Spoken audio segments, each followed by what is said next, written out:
Превратились в белых журавлей.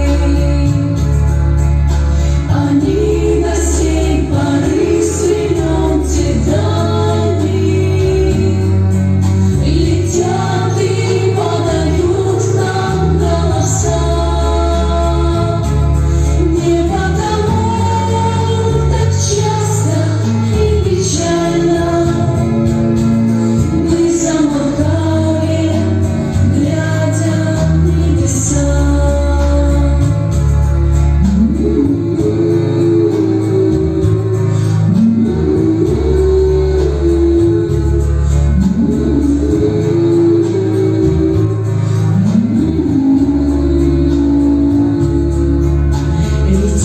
Летит по небу хрусталый, летит в тумане на исходе дня. И в том строю есть промежуток.